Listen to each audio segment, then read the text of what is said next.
آج معافی مانگ لو، آج لوگوں کو ستانا چھوڑ دو۔ اسی طرح ہم اللہ کے عاجز بندے ہیں، اگر اللہ نے کوئی مقام دے دیا ہے، کوئی عزت دے دی ہے، کوئی شہرت دے دی ہے، تو اپنے بھائیوں کے ساتھ اچھا برتاؤ کرو، نرم ہو جاؤ، ان کی مدد کرو۔ کیوں ستاتے ہو لوگوں کو، کیوں ڈراتے ہو؟ آج جو والدین مجھے سن رہے ہیں، یاد رکھیے والدین کو بھی اجازت نہیں ہے کہ اپنے بچوں کو خامہ خواہی ستائیں، سب کے سامنے ذلیل کریں، لمٹ ہوتی ہے ہر چیز کی۔ شوہر مجھے سن رہا ہے، آپ کے پاس کوئی اختیار نہیں کہ جب چاہیں بیوی کو ذلیل کریں، جب چاہیں بیوی کو برا بھلا کہیں، جب چاہیں اس کا دل توڑ دیں۔ آپ جاتے ہیں، وہ بیچاری کمرے میں تکیے پہ منہ رکھ کے روتی رہتی ہے، کرے کیا؟ بیوی ہو گئی ہے، شادی ہو گئی ہے، کدھر جائے؟ ظالم شوہر ہے، سہ رہی ہے، مگر ایک دن تو آئے گا نا جب اللہ کی بارگاہ میں پیش ہونا ہوگا۔ یہی بیوی کھڑی ہو گئی تو کیا منہ دکھاؤ گے؟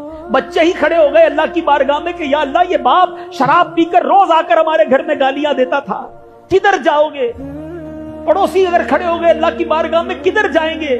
اگر بھائی بہن آ گئے کہ یا اللہ ہمارا بڑا بھائی تھا، والد کے انتقال کے بعد سارے مال پر قبضہ کر لیا، ہمیں کوئی حصہ نہیں دیا، ہم بڑے بھائی کے سامنے کچھ نہ بول سکے، اس دن ایک ایک پائی کا حساب دینا پڑے گا۔